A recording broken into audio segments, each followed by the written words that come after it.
ఈరోజు ఈ రాష్ట్రంలో కూటమి ప్రభుత్వం అధికారంలోకి వచ్చిన తర్వాత ప్రజలిచ్చిన అధికారాన్ని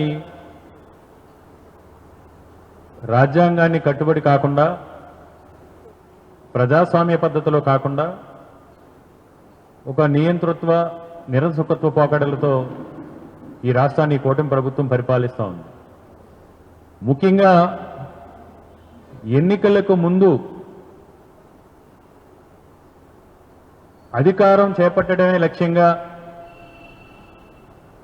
అబద్ధాలతో, అసత్యాలతో, మోసపూరిత హామీలతో ప్రజల్ని మభ్యపెట్టి మోసగించి అధికారంలోకి వచ్చిన తర్వాత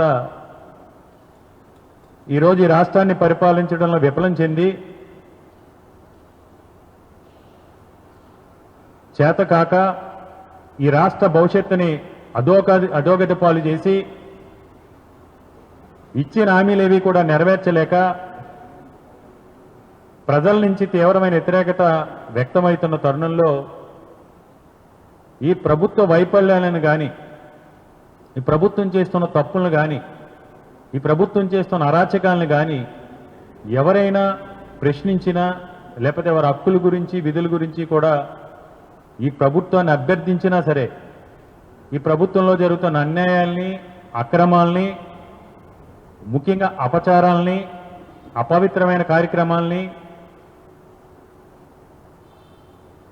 దేవాలయాలు అపవిత్రం చేసే కార్యక్రమాల్ని ఎవరైనా ప్రశ్నించినా సరే వారి గొంతు నొక్కే ప్రయత్నం చేయడంతో పాటు వారి మీద తప్పుడు కేసులు పెట్టి వాళ్ళని బెదిరించి వారిని హింసించే ప్రయత్నం చేస్తూ ఉన్నారు.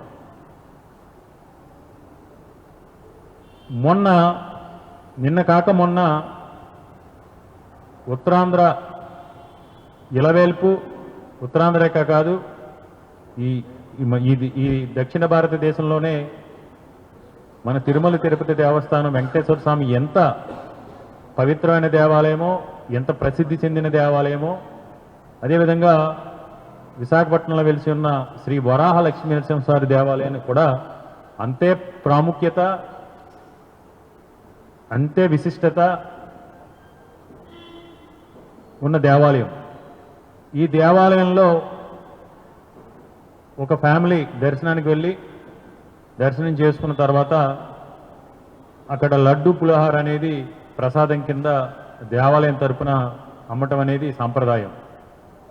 ఆ పులిహోర తీసుకున్న తర్వాత పులిహోర తింటున్న సమయంలో అందులో ఒక నత్త, పులిహోరలో ఒక బతికున్న నత్త పులిహోరలో కనపడితే వారు చాలా గౌరవంగా తెలియజేయాలి. ఒక సమాచారాన్ని ఎక్కడికైనా మనం ఏదైనా జరిగినప్పుడు, తప్పు జరిగినప్పుడు తప్పు ఎవరి వల్ల జరిగింది అనేది తెలియజేయటం అనేది అది మంచి పద్ధతి కూడా. వాళ్ళు చాలా బాధ్యతాయుతంగా దేవుడి మీద భక్తి ఉన్న భక్తులు కాబట్టి దేవుడు ప్రతిష్టని, ఆ గుడికున్న పవిత్రతని, ఆ భక్తుల్లో వరాహలక్ష్మీ స్వామి దేవస్థానంపై ఉన్న ఆ విశ్వాసాన్ని కూడా నిలబెట్టాలనే ఉద్దేశంతో దేవాలయ ఉద్యోగుల దగ్గరికి వెళ్ళి, అయ్యా ఇందులో నత్త ఉంది, మరి ఏ విధంగా తప్పు జరిగిందో తెలుసుకోండి అంటే, నత్త లేదు, గిత్త లేదు, అవతల పొమ్మంటే వాళ్ళు కొంత బాధపడి దాన్ని పక్కనే టెంపుల్కి వెళ్ళినప్పుడు వాళ్ళు సెల్ పట్టుకెళ్ళలేరు, బాధపడి పక్కన ఎవరితోనూ ఉంటే దాన్ని ఫోటో తీసుకుని ఒక వీడియో తీసుకున్న తర్వాత దాన్ని సోషల్ మీడియా మాధ్యమాలకు రావడం జరిగింది. సోషల్ మీడియాలో వచ్చిన తర్వాత దాన్ని సోషల్ మీడియాలో కూడా కొంతమంది మా పార్టీకి సంబంధించిన వారు కూడా ఇది అపవిత్రం చేశారని కొన్ని ప్లాట్ఫామ్స్ మీద ప్రశ్నించడం జరిగింది.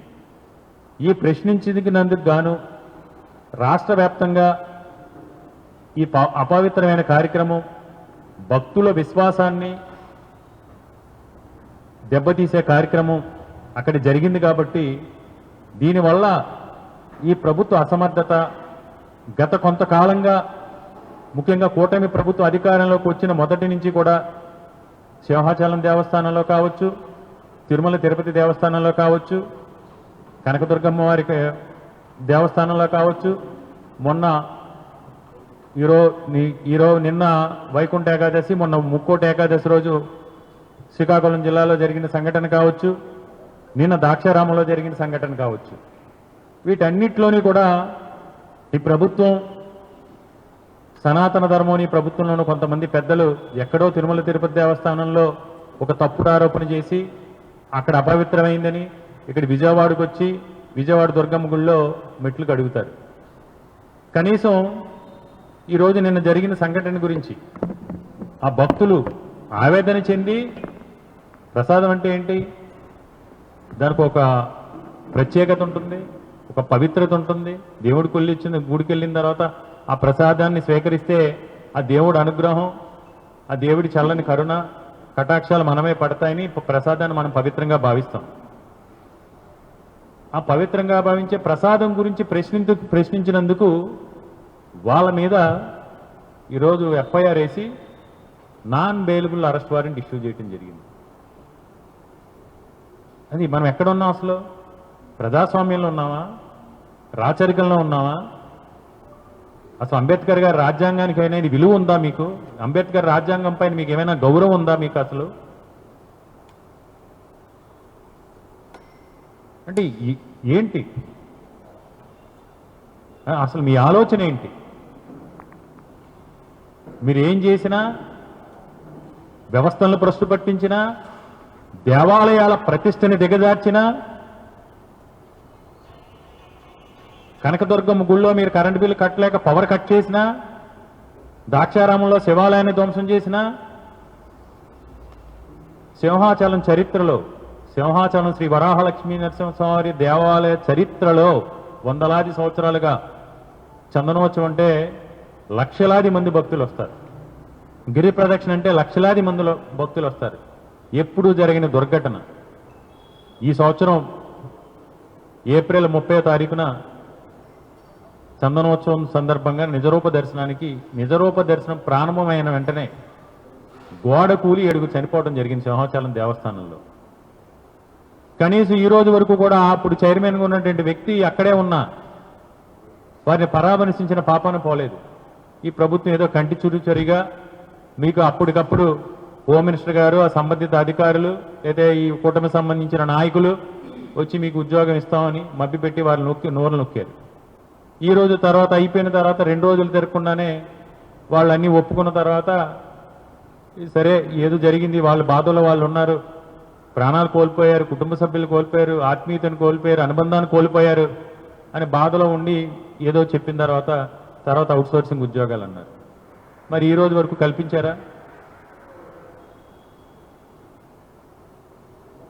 అంటే ప్రసాదంలో ఏదో పడింది, ఆ ప్రసాదం అనేది అపవిత్రమైంది. సరే వాళ్ళు ఏం చేశారు? మీడియాని పిల్లలేదు కదా, మీ దగ్గరికి వచ్చారా లేదా? ఈరోజు మీకు నిజంగా ఉంటే ఎవరిని ఎంక్వైరీ చేయాలి? దేవస్థానం అధికారుల చేత బలవంతంగా ప్రభుత్వ పెద్దలు అక్కడ విజయవాడలో కూర్చున్న ఎక్కడైతే ఉండవల్లి క్యాంప్ ఆఫీస్ నుంచి ప్రభుత్వ పెద్దలు మీకు అల్టిమేటం ఇచ్చారు. ఎవడు నోరెత్తకూడదు, అది ప్రసాదమైనా, ప్రసాదంలో ఇంకోటన్నా, ఏమైనా కల్తీ మద్యమైనా, లేకపోతే డ్రగ్స్ దొరికినా, ఏ అంశమైనా సరే మనకు అనుకూలంగా ఉన్న దాన్ని మాత్రమే ఎవడైనా మాట్లాడాలి. రాష్ట్రంలో ప్రభుత్వానికి వ్యతిరేకంగా ఉన్న ఏ పదమో కూడా ఈ రాష్ట్రంలో ఎవడు ఉచ్చరించకూడదు. ఎవడు ఉచ్చరించినా సరే లోపలేసేయండి, నాన్ బెయిలబుల్ పెట్టండి, బెదిరించండి, అదిరించండి, హింసించండి. నిన్న జరిగింది, దేవస్థానం అధికారులకు ఒత్తిడి వచ్చిన తర్వాత వాళ్ళు కంప్లైంట్ చేశారు. కంప్లైంట్ చేస్తే ఏం చేయాలి? విచారణ ఏం చేయాలి? మీ దగ్గర సీసీ కెమెరాలు ఉన్నాయి కదా. ప్రసాదం అమ్మే కౌంటర్ల ప్రాంగణంలో సీసీ కెమెరాలు ఉన్నాయి కదా. భక్తులు ఎక్కడైతే కూర్చుంటారో, భక్తులు ఎక్కడైతే కూర్చుని ప్రసాదాన్ని స్వీకరిస్తారో ఆ ప్రాంతంలో సీసీ కెమెరాలు ఉన్నాయి కదా. వాళ్ళు కనీసం గుడికి సొంత ఫోన్ కూడా పట్టు రాకుండా పవిత్రంగా భావించి గుడి లోపలికి వచ్చారు కదా. అవన్నీ పరిశీలించాలి కదా. పోనా భక్తులు మళ్ళీ మీరు ఏమైనా పిలిచి మాట్లాడారా ఈ రోజు వరకు? ఏం మాట్లాడకుండానే బెదిరింపులు, అదిరింపులు, తప్పుడు కేసులు. ఇది చాలా దుర్మార్గమైన చర్య. అంటే దీన్ని పిరికి పంద చర్య అంటారు. ఎప్పుడంటే ఎక్కువ ఎప్పుడు స్పందిస్తామంటే అసమర్థత, అసహనం, చేతగానితనం ఉన్నప్పుడు మన వైపు ఎవరైనా చూసినా సరే మన తప్పులు ఎక్కడ బయటపడతాయో, మన అసమర్థత ఎక్కడ బయటపడుతుందో, లేకపోతే ఇది ఎక్కడ మనం దొంగ పనులన్నీ చేస్తున్నాం ఎక్కడ దొరికిపోతామో, అపచారాలన్నీ చేస్తున్నాం ఎక్కడ దొరికిపోతామో, అపవిత్రమైన కార్యక్రమాలన్నీ చేస్తాం, ఎక్కడ దొరికిపోతామనే భయంతో ఈ పిరికి పంద చర్య కిందే ఇలాంటి ప్రజల్ని హింసించి ప్రజల్ని భయభ్రాంతులు గురి చేసే ప్రయత్నాలు చేస్తా ఉన్నారు. ఏది ఏమైనా ఆ భక్తుల పైన ఎఫ్ఐఆర్ వేసి వాళ్ళ మీద నాయన బయలుబీలు అరెస్ట్ వారెంట్ వేయటాన్ని చాలా గట్టిగా మేము వ్యతిరేకిస్తున్నాం. ఈరోజు వాళ్ళు చెప్పడం తప్పు అయితే తిరుపతిలో కల్తీ నెయ్యికి సంబంధించి ఈరోజు వరకు ఎక్కడైనా ప్రూవ్ అయిందా? కల్తీ నెయ్యి కూడా మీరు సృష్టించిందే కదా. మీరు తల్లికి వందనం ఇవ్వలేక, నిరుద్యోగ భృతి ఇవ్వలేక, స్త్రీశక్తి నిధి ఇవ్వలేక, అప్పటికి ఫీజు రియంబర్స్మెంట్లు ఏదైతే ఉన్నాయో అవి ఇవ్వలేక, ఆరోగ్యశ్రీ బకాయిలు ఇవ్వలేక, అప్పటికి ఉచిత బస్సు ఇవ్వలేక, ఏ పథకాలని సూపర్ 6ని సూపర్ 7ని ఏది అమలు చేయలేక డైవర్షన్ పాలిటిక్స్ లో భాగంగా ప్రజల్ని మభ్యపెట్టడానికి, ప్రజల్ని పక్కదోవ పట్టించడానికి ఏదో ఒక ఇష్యూ తీసుకురావటం, సనాతనం ధర్మం అంటారు, లేకపోతే ఇంకోటి అంటారు. మరి ఇప్పుడు ఎవరైతే ఒక ఊహాగానంతో కుట్రకోణంలో తిరుపతి లడ్డూ గురించి మాట్లాడారో వాళ్ళని ఏం చేయాలి? వాళ్ళ మీద ఎఫ్ఐఆర్ వేయాలి కదా. మీడియాలోకి వచ్చి తిరుపతి లడ్డూ గురించి, తిరుపతి లడ్డూలో కల్తీ జరిగిందని ఎవరైతే మాట్లాడారో ఈ ముఖ్యమంత్రి గారో లేకపోతే ఉప ముఖ్యమంత్రి గారో ఈ కూటమికి సంబంధించిన నాయకులు ప్రూవ్ అవ్వకుండా ఒక స్క్రిప్ట్ రచించుకుని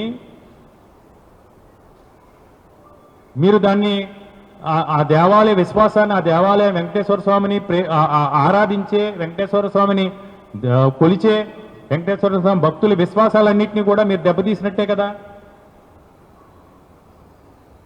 జరగని అపచారం గురించి మీరు ప్రచారం చేసినప్పుడు మరి మీ మీద ఎవరు కేసులు పెట్టాలి? మీ మీద ఎలాంటి కేసులు పెట్టాలి? మీకు ఎలాంటి శిక్ష ఇవ్వాలి? అంటే మేము ముఖ్యమంత్రులుగా ఉన్నాం, మేము మంత్రులుగా ఉన్నాం, మేము చైర్మన్గా ఉన్నాం, మా ప్రభుత్వం అధికారంలో ఉంది, మేము ఎలాంటి అపచారాలైనా చేయొచ్చు, మేము ఎలాంటి అపవిత్రమైన కార్యక్రమాలైనా చేయొచ్చు. కానీ సామాన్య ప్రజలకి కష్టం కలిగితే, సామాన్య భక్తుడు విశ్వాసానికి భంగం కలిగితే, సామాన్య భక్తుడు దేవాలయాల్లో పవిత్రత లోపించిందని భావిస్తే వాళ్ళు ప్రశ్నించడానికి లేదు. మీ రాజకీయాల కోసం, మీ కప్పదాటు లేకపోతే రాజకీయాలను పక్కదోవ పట్టించడం కోసం మీరు ఏమైనా మాట్లాడచ్చు. ఏ దేవాలయాల గురించైనా మాట్లాడచ్చు, ఏ మతం గురించైనా మాట్లాడచ్చు.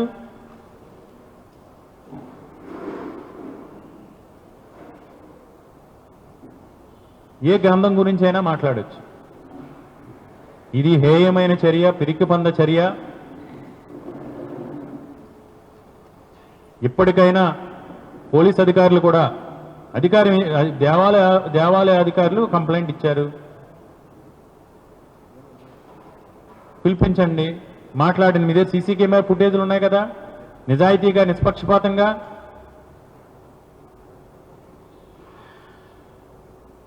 ఆ ఫుటేజ్లన్నీ తీసి అక్కడ ఏం జరిగిందో వాస్తవాలు మీరు చేయాలి కదా. అవేమీ చేత కాదు.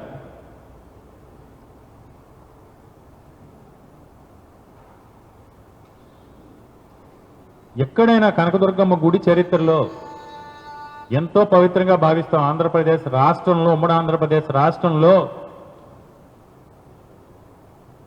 బెజవాడ కనకదుర్గమ్మ అంటే ఎంతో శక్తివంతమైన దేవాలయం, ఎంతో పవిత్రమైన దేవాలయం, ఎంతో విశ్వాసం భక్తులతో ఉంటారు. అలాంటి గుళ్ళో, అలాంటి దేవాలయంలో పవర్ కట్ అంటే మీకు ఎంత అసమర్థ పరిపాలన. తిరుమల తిరుపతి దేవస్థానంలో కరెక్ట్గా సంవత్సరం క్రితం మీ ప్రభుత్వం వచ్చిన 6 నెలలకే, గత సంవత్సరం, గత ఏడాది వైకుంఠ ఏకాదశి రోజు ఏం జరిగిందో మనం చూసాం, దుర్ఘటన చూసాం. అంటే ఈ ముందస్తు హెచ్చరిక అనమాట. ఈ ముందస్తు ఏదన్నా జరుగుతున్నప్పుడు, ఒకవేళ ఏదన్నా దుర్ఘటన జరిగినా, దేవాలయాల్లో ఏ తొక్కిసలాటో లేకపోతే మీ సరి అయిన ఏర్పాట్లు చేయకపోతే, ఎవరికో కాలో చేయో భక్తులకు విరిగిపోయినా ఎవరు నోరెత్తకూడదని ఈ రకమైన మెసేజ్ మీరు ఇస్తున్నారు. ఇప్పటికైనా ఇక్కడ ఈ స్థానికంగా ఉన్న విశాఖపట్నం జిల్లాలో ఉన్న శాసనసభ్యులను కూడా నేను ఒకటే ఈరోజు డిమాండ్ చేస్తూ ఉన్నాను. మీరు వేళ ఏదో గొప్పలు మాట్లాడుకుంటూ లేకపోతే జగన్మోహన్ రెడ్డి గారిని నిందిస్తూ జగన్మోహన్ రెడ్డి గారిని విమర్శిస్తూ కొంతమంది శాసనసభ్యులు ఈరోజు ఏదో మధ్యాహ్నం నేను మాట్లాడటం చూశాను. మేమంతా ఐక్యతా రాగం ఏదో చెప్పారు. అంటే కుమ్ములాటలని గురించి పైనుంచి వచ్చిందని ఏదో మీరు ఐక్యంగా ఉంటారో లేకపోతే కుమ్ములాడుకుంటారో లేకపోతే విడాకులు ఇచ్చుకుంటారో మాకు అనవసరం. కానీ కనీసం నిన్న జరిగిన సింహాచలం సంఘటన గురించి ఒక్కరు కూడా బాధ్యతాయుతంగా లేరు. విశాఖపట్నం జిల్లాలో ఉన్న ఈ పవిత్రమైన ఈ దేవుడు చుట్టూరు వరాహ లక్ష్మీనరసింహ దేవస్థానం చుట్టూ ఉన్న భీమిలి నియోజకవర్గ శాసనసభ్యులు కానీ, పశ్చిమ నియోజకవర్గ శాసనసభ్యులు కానీ, ఉత్తర నియోజకవర్గ శాసనసభ్యులు కానీ, తూర్పు నియోజకవర్గ శాసనసభ్యులు కానీ, ఈ చుట్టూరు ఉన్న నియోజకవర్గాల శాసనసభ్యులు ఎవరు కూడా మన ఆరాధ్య దైవం వందలాది సంవత్సరాలుగా ఈ ప్రాంతంలో ఉన్న భక్తుల యొక్క విశ్వాసానికి ప్రత్యేకంగా ఉన్న వరాహలక్ష్మి దేవస్థానంలో అపచారం జరిగింది, అపవిత్రమైన కార్యక్రమం జరిగింది, దీని మీద సోషల్ మీడియాలోనో లేకపోతే ప్రచారం జరుగుతుంది, ఇంట్లో వాస్తవాలు ఏంటి అని ఒక్కరు కూడా దీన్ని బాధ్యతగా తీసుకున్నది లేదు. పైనుంచి ఏదో చెప్తారు అంటే వీళ్ళకి ఎందుకంటే మనం కూడా చూసాం నిన్న ఇక్కడ స్థానిక ఉన్న శాసనసభ్యులు కానీ ఎవరికి కూడా ఎలాంటి పవర్స్ లేవు. దానికి వాళ్ళ కూటమిలో ఉన్న శాసనసభ్యులే మనం మాట్లాడటం జరిగింది. రుషికొండ ప్యాలెస్ సంబంధించి గతంలో మన ప్రతిపక్షంలో ఉన్నప్పుడు మీరు దుమ్మెత్తి పోయమన్నారు జగన్మోహన్ రెడ్డి గారి మీద, వైఎస్ఆర్ కాంగ్రెస్ పార్టీ పైన అబండాలు ఏమన్నారు, అబద్ధాల అసత్యాలతో ఆ రుషికొండ ఒక పవిత్ర పుణ్యక్షేత్రం, రుషికొండలో దేవాలయాలు ఉండే విధంగా అబండాలు ఏమన్నారు, అబండాలు వేసిన తర్వాత మేము అన్నీ చేశాం, ఎంత ప్రజల్ని ఎంత తప్పుదోవ పట్టించాలో, ప్రజలు ఎంత దుష్ప్రచారం చేయాలో అంత దుష్ప్రచారం కూడా మన ప్రతిపక్షంలో ఉన్నప్పుడు చంద్రబాబు నాయుడు గారి డైరెక్షన్లో మేము అన్నీ కూడా చేశాం. కానీ ఇప్పుడు అదే రుషికొండని చంద్రబాబు నాయుడు గారి దెబ్బేదారులకి కట్టబెట్టే ప్రయత్నం చేస్తూ ఉన్నారు. దాంతోపాటు కూడా అదనంగా ఫ్లోర్లు వేసుకునే విధంగా లేదా ఇంకో పక్కన చుట్టూరు ఉన్న మొత్తం చుట్టూరు ఉన్న ల్యాండ్ కూడా కట్టబెట్టే ప్రయత్నం చేస్తూ ఉన్నారు. కానీ కనీసం ఇక్కడ ఉన్న శాసనసభ్యుల్ని ఒక్కరిని కూడా పిలిచి మాట్లాడిన పాపాన్ని పోలేదు. అంటే వీళ్ళకున్న విలువ, విశాఖపట్నం నగరంలో ఉన్న కూటమి పార్టీలకు సంబంధించిన శాసనసభ్యుని విలువ ఏంటంటే రుషికొండ సంబంధించి దుమ్మెత్తి పోసాం ఏంటి దీని మీద అభిప్రాయం అని కనీసం ఒక్క శాసనసభ్యుని కూడా ఈరోజు అడిగిన ఇది. కాబట్టి వీళ్ళు దేని మీద కూడా అన్యాయం జరిగినా, ప్రజలకు అన్యాయం జరిగినా మాట్లాడరు, ఈ ప్రాంతంలో దేవాలయాలు అపత్రమైపోయినా మాట్లాడరు, ఈ ప్రాంతంలో స్టీల్ ప్లాంట్ అమ్మేసినా మాట్లాడరు. P4 అని లేదేదో చెప్తారు చంద్రబాబు నాయుడు గారు, P4 అని ఏదో. P4 అంటే ఇప్పుడు అర్థమైంది ఏంటంటే కార్పొరేట్లు కట్టబెట్టడం. ఈ ప్రాంతంలో ఉన్న కోట్లాది వేలాది కోట్ల రూపాయల భూముల్ని పప్పు బెల్లాల దారదత్తం చేసినా మాట్లాడరు. కాబట్టి మేము ఏమైనా మీలాగా ఓట్ల కోసమో సీట్ల కోసమో అవసరమైనప్పుడు మతాలు, అవసరమైనప్పుడు కులాల పేర్లు ఎత్తి రాజకీయాలు చేసే పార్టీ కాదు వైఎస్ఆర్ కాంగ్రెస్ పార్టీ. ప్రజాస్వామ్యం అంటే ప్రజాస్వామ్యయుతంగా అంబేద్కర్ గారి రాజ్యాంగానికి విలువనిస్తూ విలువలకి కట్టుబడి రాజకీయాలు చేసే పార్టీ వైఎస్ఆర్ కాంగ్రెస్ పార్టీ. మా నాయకుడు ఎప్పుడు కూడా కులం కానీ మతం కానీ ప్రస్తావన లేకుండా ప్రజలిచ్చిన అధికారాన్ని నిజాయితీగా నిష్పక్షపాతంగా అంబేద్కర్ రాజ్యాంగానికి విలువనిస్తూ పూర్తిగా రాజ్యాంగ విలువలతో 5 సంవత్సరాల కాలం పాటు పరిపాలన చేశారు. మా యామలో ఈరోజు రుషికొండ టీటీడీ తిరుమల తిరుపతి దేవస్థాన ఆధ్వర్యంలో నిర్మించిన వెంకటేశ్వర దేవాలయం కానీ, ఈరోజు సింహాచలం దేవస్థానానికి సంబంధించి అభివృద్ధి కార్యక్రమాలు కానీ అన్ని చోట్ల కూడా హిందువుల యొక్క గౌరవాన్ని, విశ్వాసాలని కాపాడుతూ జగన్మోహన్ రెడ్డి గారు సుపరిపాలన అందించడం జరిగింది. ఇప్పటికైనా ఆ దేవుడి పవిత్రతను కాపాడుతూ ప్రశ్నించిన వారిని కేసులు వేసి అణచివేయటం కాకుండా సింహాచలం దేవస్థానం యొక్క పవిత్రతను కాపాడాలని, భక్తుల విశ్వాసాన్ని కాపాడాలని, అక్కడ అపచారాలు ఘోరాలు జరగకుండా అడ్డుకట్ట వేయాలని ఈ కూటమి నాయకుల్ని, కూటమి ప్రభుత్వాన్ని, ముఖ్యమంత్రి గారిని కూడా డిమాండ్ చేస్తున్నాం.